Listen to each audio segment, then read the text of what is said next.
Good evening. Welcome to this evening's Poets Corner here at Scarritt Bennett Center.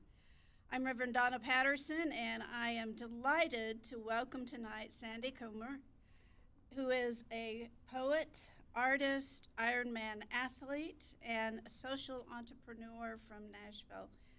Poetry has been published in numerous journals, and she is the author of 3 poetry chapbooks, 2 full-length collections, Available Light, and the newest one, The Broken Places.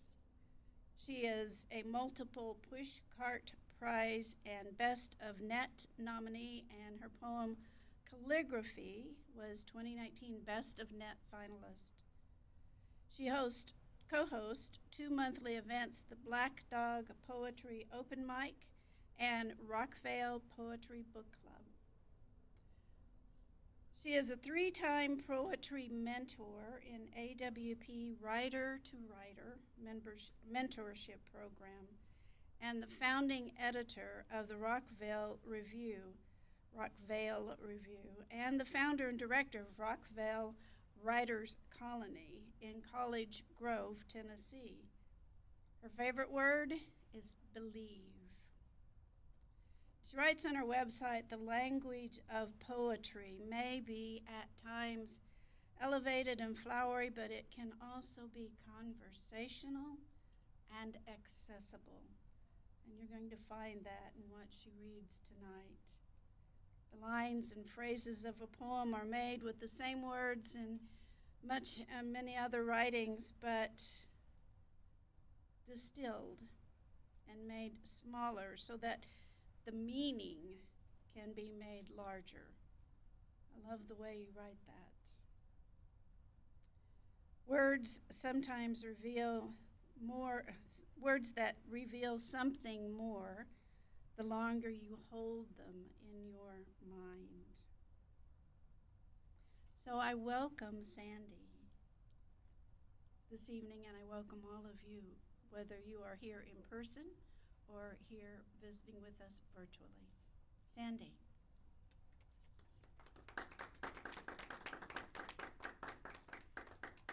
Thank you. So first, I would like to thank Donna and Scarritt Bennett's Poets Corner series for hosting these poetry readings and for allowing me to come tonight to share some poems. It's been difficult participating in community events with the threat of the pandemic hanging over us for 2 years, and tonight we had the added bonus of a situation on I-65 which closed the interstate, so a little difficulty there as well. But it makes me even more grateful for tonight and for being here tonight, the chance to be in person but also on live stream via Facebook and YouTube. So thanks to you all for being here, and welcome. And to friends and family who are watching on your various devices from home, welcome to you too, and thanks for spending an hour with me listening to some poems. I'm going to share some poems from my last 2 books, Available Light, which was published in 2019 by Iris Press out of Oak Ridge, and majority of the poems from The Broken Places, which was published just September 2021, Saddle Road Press out of Ithaca, New York. The Broken Places is a rather heavy book, as you might understand from the title. And I didn't want to bombard you for an hour with too much woe and suffering. So I thought I might pull some lighter poems from some other collections. It's kind of between the heavy stuff to give you a little bit of a breather. And as I was looking for those poems, I realized I didn't have all that many light poems. Apparently, I'm mostly a dark poet. So I kind of had to drop that idea. Be that as it may, we'll get through it together. I want to start with the first poem in Available Light. It's called Religion, and this is a very hopeful poem. And I think that's a good way to start, with a little bit of hope. And I also am ending this reading with a little bit of hope too. So we'll bracket the dark and the broken with hope on both ends. So this is Religion.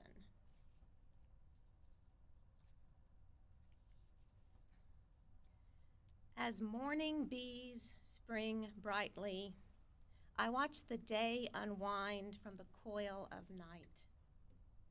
I step around a web of threads woven into the shape of an eye, open and glistening. The grass carries the burden of my footprints the same way my skin knows touch. I am as close to love as I allow myself to be.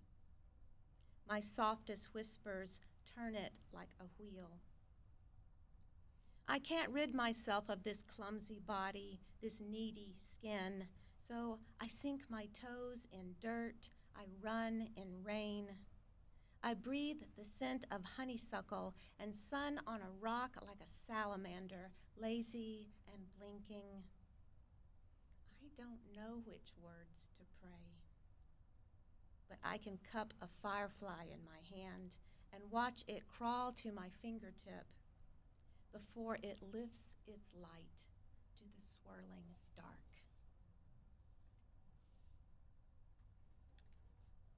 The Broken Places has 5 sections: broken world, broken relationship, broken identity, broken body, and broken heart. And the poems in each of these sections explore the hardships and difficulties within each subject. So Broken World contains poems that are about shootings, teen suicide, the difficulties of being an immigrant in society. Broken Relationship is pretty obvious. Broken Identity contains poems about what it's like to be female in this world. What is beauty? What is middle age? Broken Body has to do with disease, especially my husband's cancer. And Broken Heart is about grief and how to continue living after the death of someone that you love. I'm going to share some poems from the Broken World section of the Broken Places. And the first one I'm going to share is called Deputy Finch. So this poem is about a suicide that didn't happen.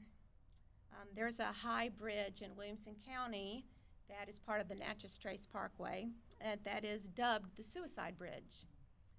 There's been 32 people that jumped to their death off of this bridge.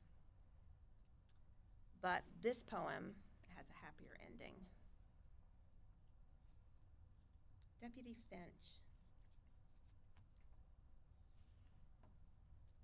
How did you know what to say when you found the boy standing on the outside of the railing 145 feet over cold concrete? The bridge suddenly narrow, the night strange and stark. How did you know to walk measured, not rattled or rushed? Was it your police training, or was it how much you loved your own son, sleeping in that moment, unaware of life's awful failings? And how this boy, with his fists gripped around the bars, was everything you feared and dreaded for every mixed up, sad boy trying to find a way out of his pain. How did you know confessing you or scared too would prove something so vital? The boy would reach out his hand, barely visible in the scattered dark, but enough to hold onto and not let go. In 2017, there was a shooting in a small church in Smyrna, Tennessee. One person died. Several were wounded, including the pastor. One of my very good friends was at the service at the church during the shooting. And we had a conversation about that, and this poem is the result of that conversation. This poem references the plant begonia, which, if you're familiar with that plant, the leaves are a beautiful soft green on one side, and on the reverse side, they're very dark blood red. So this is begonia after the 2017 church shooting in Smyrna, Tennessee. After the incident at church, you pay more attention to the garden, especially the plant growing wild in the dirt beside the manse. Wide, well-veined leaves of soft green disguise the blood-red reverse. Weeks ago, you thought begonia. Sorry, y'all. Weeks ago, you thought begonia, but waited until the delicate pink blooms lifted out of the fold to name it. You dropped to your knees to study the botany of begonia and wonder about the need to name everything, to label it, when so much is unknowable, ordinary, steady on one side, bloody on the other. You still have nightmares about the shooter, who everyone said was a swell guy until they saw the reverse of him, the dead woman in the parking lot, the pastor with bullets in his arms. How can you name the flight that took your legs, even as your heart pleaded, go back, find your friends? You confess courage is two-sided, fragmented, a label only found in the dirt. You kneel in the drifting shade and try to understand yourself, which means to understand humanity, which cannot be understood, no matter what name you give its wildest part, the hard, blunt face of its blooming.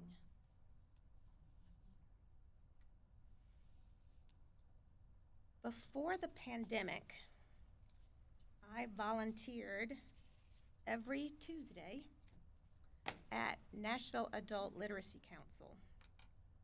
And my role there was to teach immigrants English and help them improve their writing, speaking, and communication skills. Most of my students were native Arabic speakers, and many had very limited English skills. My reasons for volunteering sprung from my realization that I had very limited knowledge about what challenges immigrants experienced. I lived in the nice, comfortable bubble of Brentwood. I decided that needed to change.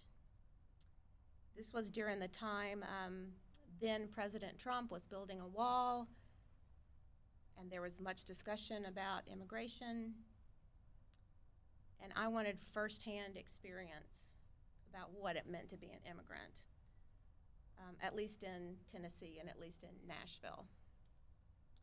It became, tutoring those students became one of the most beautiful and rewarding experiences that I've ever had. And I wrote a poem about it, and it's called How to Spell America. I point to words in the reading book, and she bends her mouth to letters, her soft voice persistent behind teeth and tongue. Her eyes are dark, intense like an owl's, and she weaves the forest of language with the pencil she holds in her hand. What do you buy at the post office? Which one of these pictures is a stamp? I speak slowly and give each letter an exaggerated sound. P makes a different sound than B. With P, you must push the air away like you push away bad dreams and memories. With B, you cradle the sound in your arms like a child. Her son is 12 years, 3 months old. Her daughter is 8 years, 7 months old. They have lived in the apartment for 2 years, 6 months. She is on page 58 of the reading book. She speaks Arabic at home. Her husband is too tired at night to check her homework. Arabic has 8 vowel sounds. English has 22 vowel sounds. Arabic speakers studying English often switch B for P and F for V. The TH sound is especially difficult. I tell her another word for ID is identification. 6 syllables, 6 sounds, a long, complicated word. We say the syllables one at a time. I show her my driver's license. I tell her, this is my identification. It's an important word. If you know this word, you know who you are. At the bank, we make a deposit, put money in. At the bank, we make a withdrawal, take money out. She deposits her life in America. She withdraws a home, a job, a family. I turn to the picture of the neighborhood, and she points to each building when I say its name.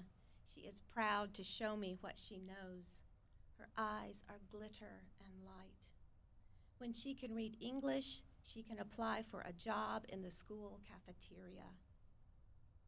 Show me the flower shop. Show me the bakery. I am in the grocery store. I am in the library. We look up the word community in the English to Arabic translator app in my phone. She laughs, repeats the word. It floats on her lips, then rushes into the air like an eager bird. In Arabic, adjectives follow nouns. There are no silent letters. In Arabic, there is no present tense for the verb to be.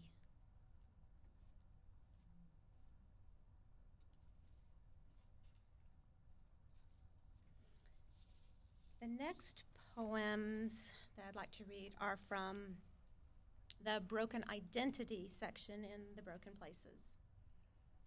The first one references an experience, a true experience that I had when I was a teenager, waiting tables at restaurants to earn money.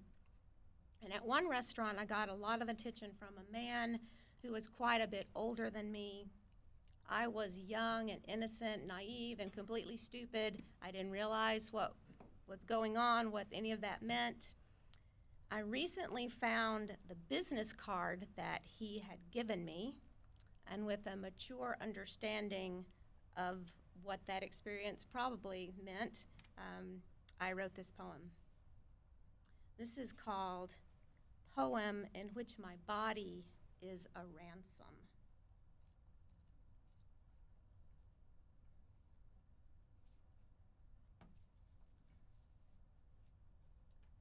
The note says thighs and shoulders, mouth and eyes. I wait tables at an upscale restaurant in Belmead. I'm 18, with an invitation to spend a day with a 40-year-old man. Play tennis, dine at the country club. Here's his card. Anthony builds houses, drinks bourbon at the bar, drives a Porsche, smiles with dark eyes, trick eyes. He calls me beautiful. I bring his food on a round white plate. He tips well. I need money for college. I am a flamethrower. My heat strips the night. I am a cracked window, a broken latch, an empty cupboard, a lost key. I am a vision, Anthony says. He leaves me love notes, beautiful eyes. I am a dark cavern, a lonely owl in the night. I am a tattoo of birds that fly up and off my arms. I keep Anthony's card in a drawer by my bed. Anthony is waiting at the front door of the restaurant. Anthony is watching me count tip money. I am a tidal wave wrecking the shore. I am fish, flesh and scales. I am bait. I am a river cutting the canyon, train tracks running between the coasts. I am learning how it feels to be a woman, and a man is a man is a man is a man is a man is a man.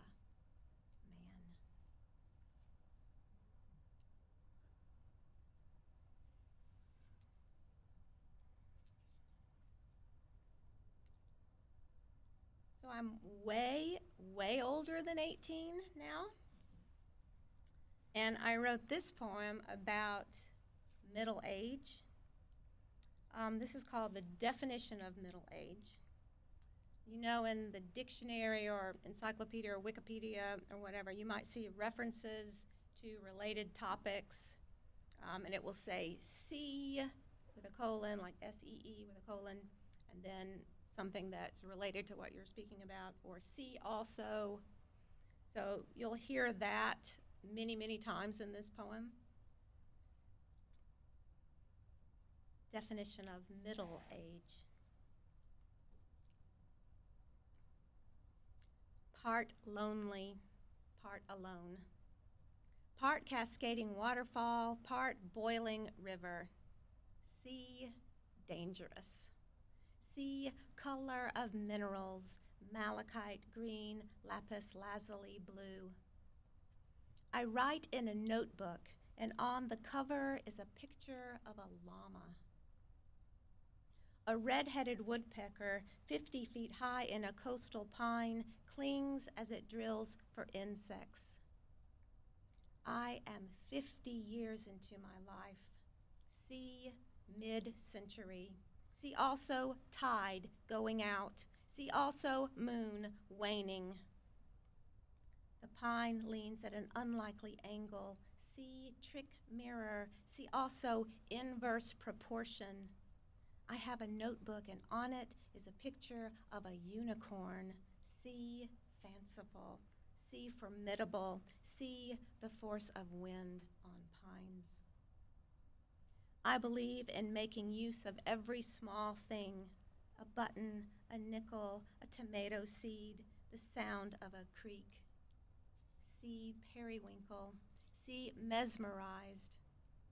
I watch the woodpecker work, pecking, pointing, piercing. The call of a bird is a trill and a sorrow. The pine stands strict against the sky. Pine cones hang in bundles. See consequential. See also controversial. See inner arm, under breast, between thighs. Body awareness is part disposition, part disintegration, part making use of every small thing. I have a notebook, and on it I see myself framed in letters. See realism. See also reality. A mirror reflects an image, deflects light. See the color of minerals, obsidian black, quartz white.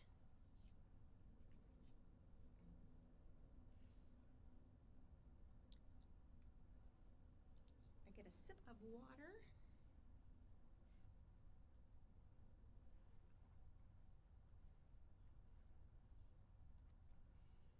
So the poems in the Broken Body section are perhaps the hardest poems to hear, but I have to tell you they were cathartic to write.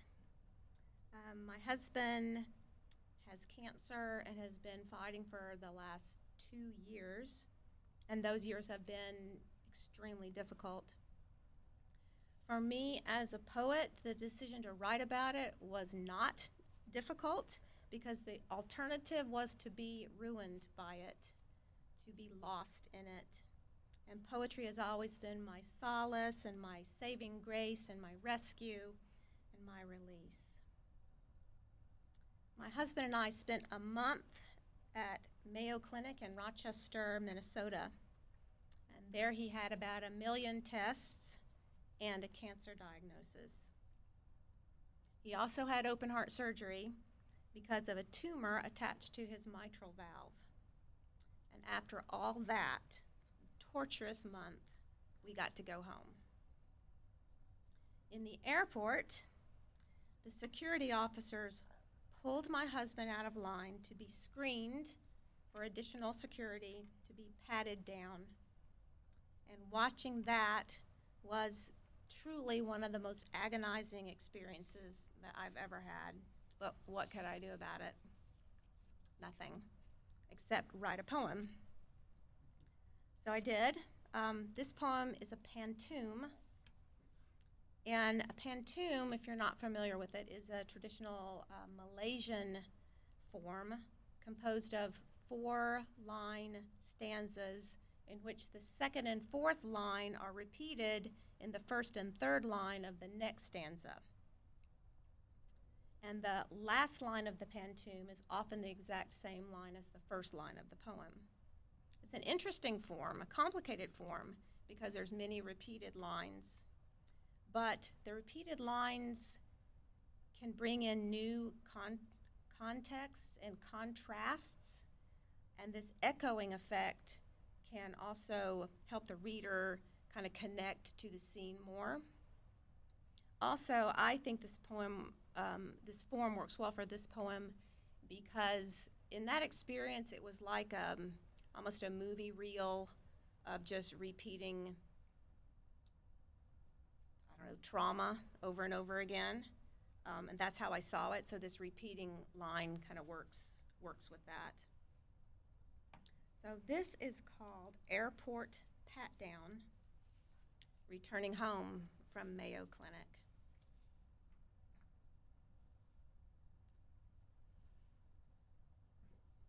I wipe my face with the sleeve of my coat as you stand with your arms stretched out like a cross. A security guard runs his hands down your scars. His wide, hard hands pat down your chest. You stand with your arms spread out like a cross as he pats down your shoulder, bandaged and raw. His strong, hard hands on your newly split chest, your needle-wrecked arms, your bruised fingertips. He pats down your shoulder, biopsied and raw. He towers above you, expressionless, cancerless. With muscular arms and blue-gloved fingers, he pats down your fragile ribs, pats down your belly. He towers in front of you, merciless, cancerless, pats down your hips, your crotch, your legs, your just opened ribs, your ravaged belly. He turns you, examines your pale, cracked hands. He pats down your hips, your thighs, your calves, proving you innocent, declaring you harmless. He turns you, finished. I reach for your hand. We walk down the terminal to our gate. He proved you're innocent, that dying is harmless. The security guard nods, his hands in his pockets. As we walk the long terminal to our gate, I dry my eyes on the sleeve of my coat.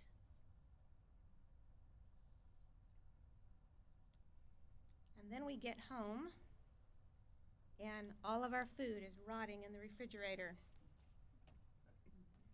So I had to write a poem about that too. So this poem is called Hunger.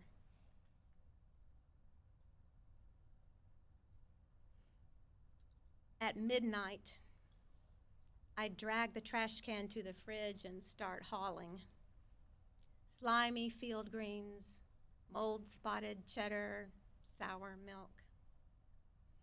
I try to remember when we stopped eating, the day your diagnosis unraveled us or before that, when your symptoms bulged out of the box we made for them. How long we listened to your body's complaint, its voice raw and tangled, like the sprouts I toss in the can, and now the shriveled strawberries, and now the thinly sliced honey ham, and now the trash can is full and the fridge empty except for a few items with long shelf lives. Mustard, balsamic vinaigrette. Look at the woman I've become, scrawny with watching you suffer, starved for answers. Who has the energy to swallow? Your meager mouth chews and chews a cud of words. How could this happen? How can this be? We've nearly disappeared. Our eyes too large for our sunken bodies, our cheeks hollow, our bellies stretched across the bones of a future we're afraid to speak. I tie up the trash, take it outside to the curb. A harvest moon rises like an open mouth, wide and hungry above the empty street.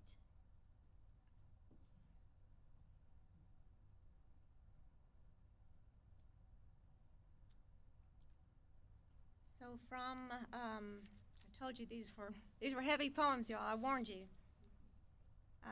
From the Broken Heart section, which is about grief. I should mention, too, that about the same time my husband was diagnosed with cancer, my mother died, also from cancer, a really rare, strange, fast situation that really stunned us all. And so going through the grief of that loss and balancing, what to do with my husband's diagnosis, those were some tough times.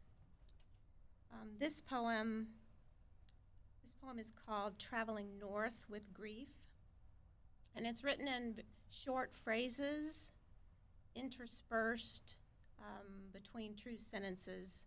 So you'll hear a poem that sounds a little disjointed maybe, or a little broken and raw-edged, which is maybe how grief makes us feel. So, traveling north with grief. Winter. My breath, a mist rising beneath yellow tamarack trees. The wind shifts. Golden needles float down, spear my hair. I am decorated with death.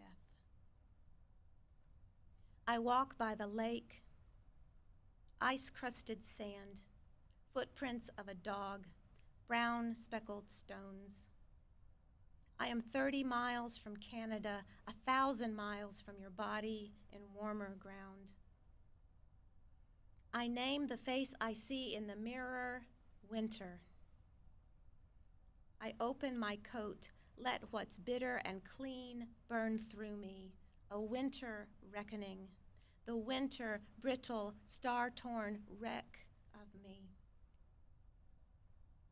Someone lit a fire in a cabin.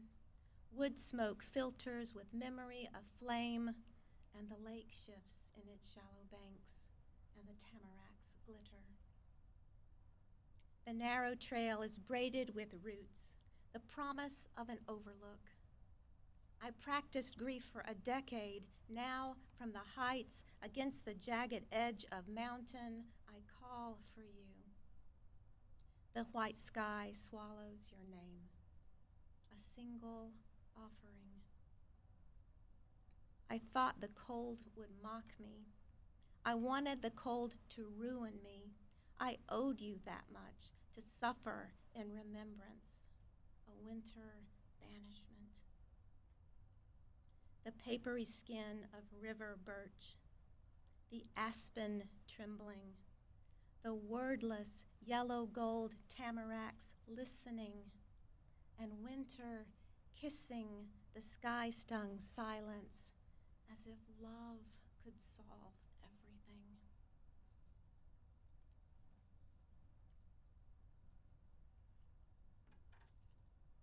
I'm checking my time too.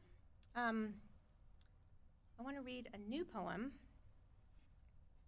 and it's about a very happy subject, fear. I'm going to go in there, right? So my top overall personal fear is open water swimming.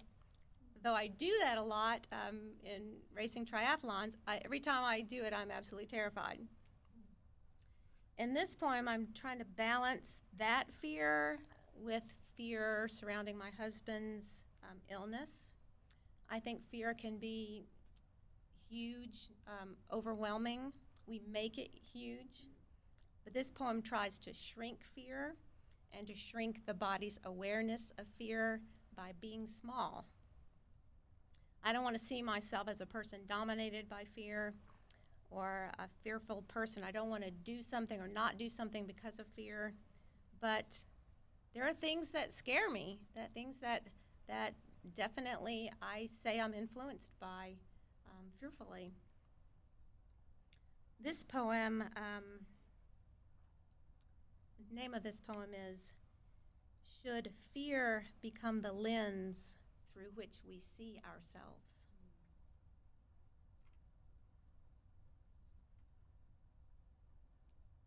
I am making my fear small today. I'm swimming a straight line to the no-wake buoys as the boats buzz past and the jet skis swerve. I am making my fear small because I am small, at least in comparison to boats, and you are small, at least in comparison to men without cancer, men who breathe the night like bears. I pull through green-black water, a white swim cap half submerged, 2 eyes sighting like a crocodile. I am making my fear small because last week a swimmer was hit by a jet ski. She treaded water as her blood mixed in the lake, her scalp split, eyes unfocused as she tried to sight the shore. I am making myself invisible to fear. I am making myself a movie reel, reliving an experience. I am swimming across the lake to Bear Island. I am brazen when I reach the sand-baked shore. I count the boats, the jet skis, the life jackets, the rolling, expanding waves. I want to save you. I want to wrestle a life jacket for you. I want to float you like a buoy across the film of death. In the water, I can be anything. A fish, a bird, a buoy. A memory is a cloud shifting east until it fizzles in the sun. A memory swims in the brain until it spirals to the mouth. Fear lives in the bottomless water, a motor droning metallic and dark. I am making my fear small today. I am swimming small today because I am small today. And in the light glinting off the white face of the water, I am almost invisible.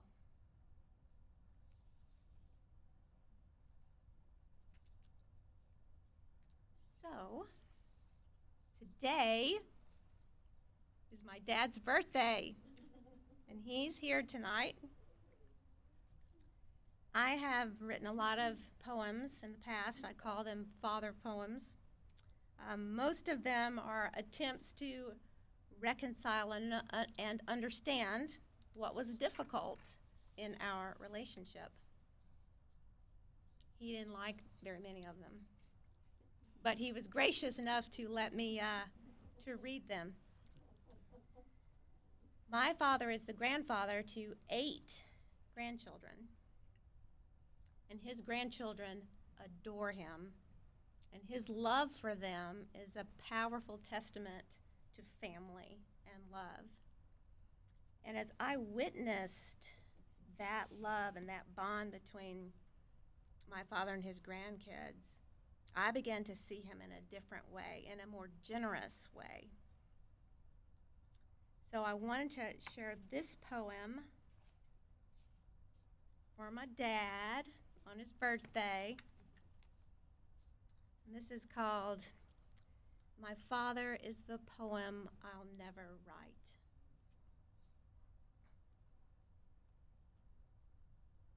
Surely I'm not the only one who remembers how tenderness first bathed your face, a little bashful, like a preschool ballerina at the recital, how it made you look younger and at the same time fragile.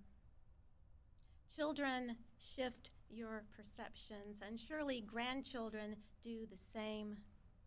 I watched you holding your new granddaughter and thought, who is this man?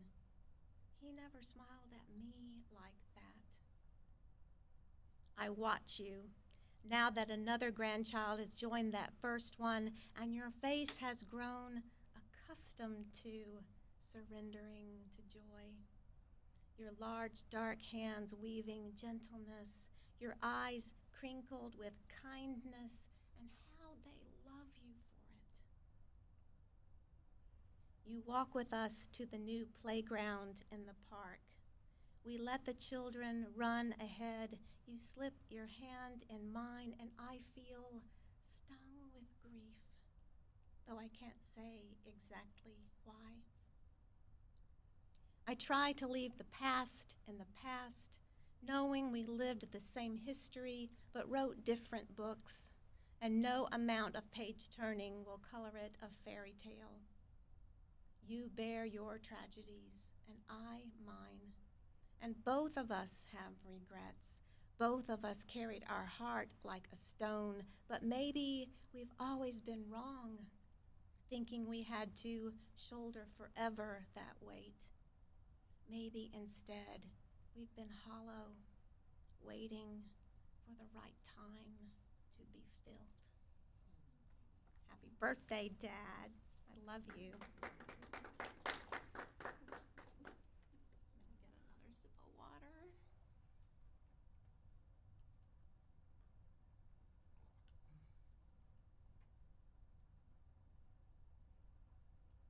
So I just had one more poem to read. I've been reading, I guess, faster than I thought I was going to. But maybe, what are we going to, maybe ask questions or something like that afterwards. So, okay. So this is another new poem that I wrote recently. Oh, I'm sorry, I have two more poems to read, so that'll work out fine. And I guess this is a relationship poem. And I got the idea, I get ideas for poems just doing random things, a lot of it at the Writers Colony. And I got the idea for this poem when I was burning the brush pile. So we do a lot of yard work and gardening at the colony through the summer, and we throw all of our clippings and our tree branches and things that we cut in a giant pile that ends up being enormous. And then we burn it in the winter. And as I was burning, I started thinking, what if you could burn the issues and problems in your relationship so that they go up in smoke and are completely forgotten? What if every word misspoken and regretted could be undone by the burn pile? So this is the poem that resulted from those thoughts. This is called The Burning. Brush piled high by the side of the drive. Summer of wild green, now winter brown. A word gone up in smoke. Smoke like white fog between hills. Fire blown out by the slightest breeze. Fire kindled by the slightest breath. Burning leaves upon the white gap of our hurt. We hurt. The burn, orange on the quick blue sky. The burn, orange like sunrise through clouds. Feeding the fire is like worshiping heat, a paprika turmeric flame. Smoke in my hair, my shirt, the burn in the fabric's teeth. We have too much of ourselves. What is burned is reduced. What is burned is unbound, forgiven. We have done too much to forgive. to forgive this pile of broken words. We burn the distance between us. Every limb, every vine, flower heads burst, a fragrance of pain. Leaves untwist like string, the ash soft, what's left after rain. What is burned cannot be unburned. Burn until every word is complete. We have the whole day to burn this pile. It will take the whole day to burn this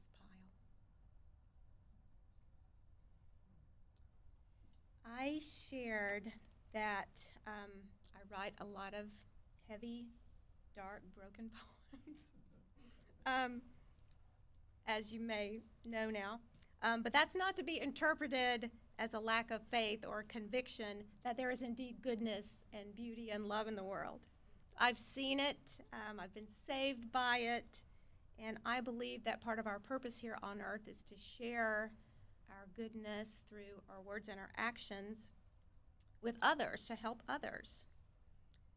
So I want to end with this poem,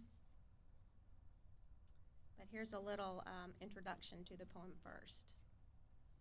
So at the Writers Colony, I have made some trails, some hiking trails, which I truly love.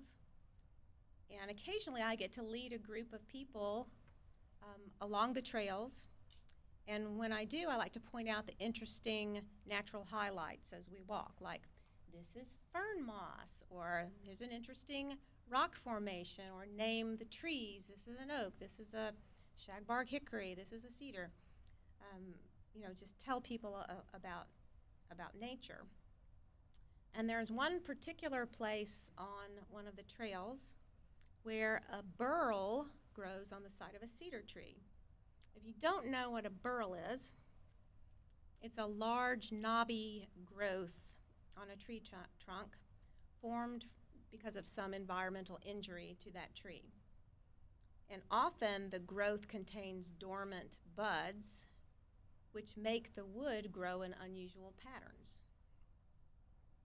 So I would point out the cedar burl when we passed it, and a lot of times people would say, oh, don't tell people that there's a burl on this tree. Don't share that, because poachers will come and steal the burl wood and sell it to wood makers. And I thought, are you serious? Like, really, I didn't know. So I looked it up, and indeed, there are people that would do that. I don't know that anybody would be interested in my little cedar burl, but some redwood forests have been completely decimated by burl poachers that just ruin the trees, cutting off illegally sections of these trees, because the wood in the burl is so interesting and so different from straight grain that they can make beautiful wooden objects, bowls and things like that.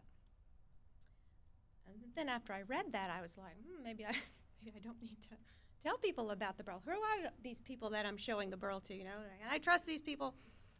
I don't know. But then something lovely happened on one of the hikes that kind of shifted my perception. So this is the last poem that I'll share, and it's called The Burl. When I guide a group of hikers through the wilderness of hardwood trees and limestone, I point to a burl formed on the side of a cedar, explain the gnarled lump as the tree's response to injury, and someone, it never fails, says burls are prized by woodworkers and are worth a lot of money. I wonder if one of these people will come back in the dark, saw the burl off the cedar, and if I'll see a cedar burl bowl for sale soon on Marketplace. I regret I have this thought, but I've learned the hard way that trust is delicate and easily broken. I've learned doubt is sometimes wiser than belief, that naivete comes back to smack you in the face. but one group paid little attention to the burl, gazing instead at the snag of cedar tucked against a hackberry. Leaning for so long, the hackberry had grown around the cedar trunk, encircling it. Someone said, "It's like they're holding each other." And everyone agreed, and we stared at the trees like the remedy for every hurt was given to us suddenly and with grace. I believed in that moment, if anyone came to me and said, "I'm weary of this world's pain," I'd open my arms to them. I'd hold them up. We'd hold each other like the whole world depended on it. And then the addendum to the words of that poem is, yes, the whole world does depend on it. The world depends on us holding each other up and bearing the weight of sadness and grief and loneliness with and for each other. Because that's how we make it, right? That's how we get through the broken places of our lives. So my charge to you tonight is go be good. Be kind, give grace, not just to others, but to yourself. Hold someone up. And it's my duty to share a poem every now and then, too. Thank you guys for being here. I enjoyed sharing poems with you. Does anyone have any questions or anything? And there are some books for sale here. So you can see Sandy afterwards. Yeah. Where is the Writers Colony? It is in College Grove, Tennessee, which is it's in Williamson County, south of Franklin. It's about 45 minutes drive from Nashville. So straight south 65, the rural corner of Williamson County, right beside Rutherford and Marshall County. Yeah, I know what College Grove is. And tell me, what is a social entrepreneur? Yeah, that's a term my husband made me put on my bio. And I was like, "Bill, is it really a social?" He's like, yeah, just put that on there. Yeah, so we have to ask him. But what I think it is, well, for instance, the Writers Colony was my brainchild, my idea. I founded it, directed it, am directing it still. So I think a social entrepreneur is a person that has new ideas and instigates them to bring people together. And at the Writers Colony, it's definitely a place of community as well as solitude, as people are working on their writing projects alone, but they're gaining this group of friends, a group of people working independently, but still gaining that sense of community together. Do you want to give the website for the? Yeah, so the website is pretty easy, www.rockvalewriterscolony.org, and it has tons and tons of information about the colony, lots of beautiful photos as well, and ways to be a part of it. We do two things at the Writers Colony: residencies and retreats.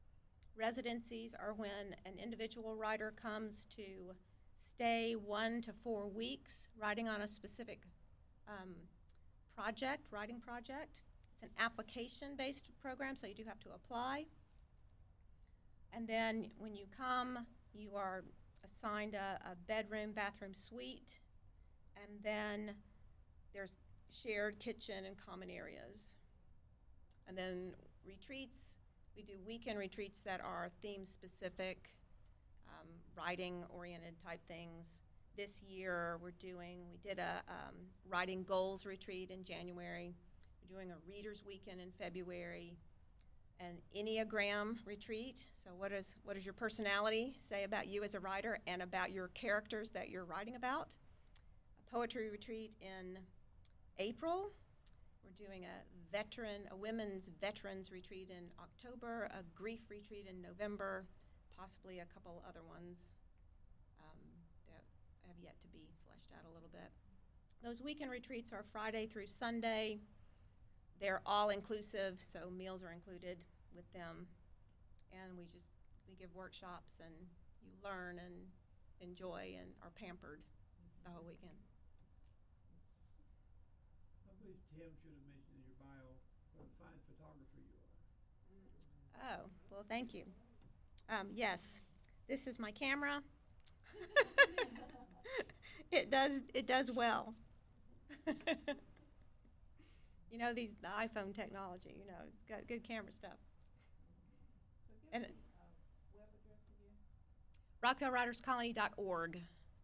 Rockvale. Rockvale. RockvaleWritersColony.org. Rockvale.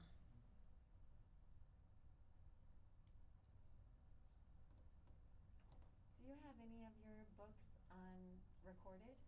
Any of your poems? I don't know. There is a podcast that has How to Spell America. That is probably the only one that is out there. And that podcast is by Sky Island Journal. They are, I think, the New Mexico Journal. And they recently started having poets read and talk about certain poems. And How to Spell America was episode 1 in their podcast series. So, and that's on their website, Sky Island Journal. I was just thinking, I love listening to your voice.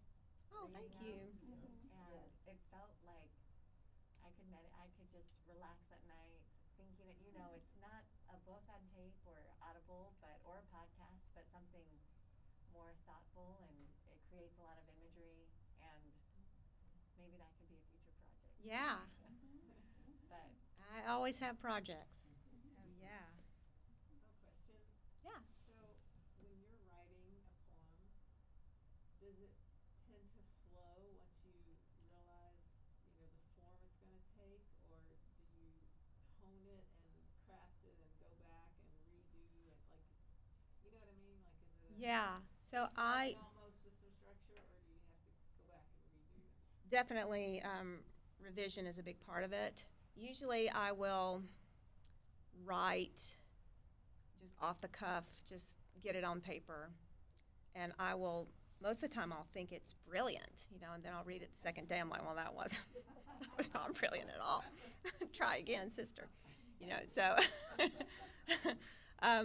but then usually there'll be parts of it that I still think are, hey, this is something, and then I'll use rarely, if maybe only once, has a poem actually been written and stayed the same. There's lots of revision. And what I do is I like to go back the next day and the next day and the next day and the next day and the next day, many days in a row, and revisit the poem that I'm working on.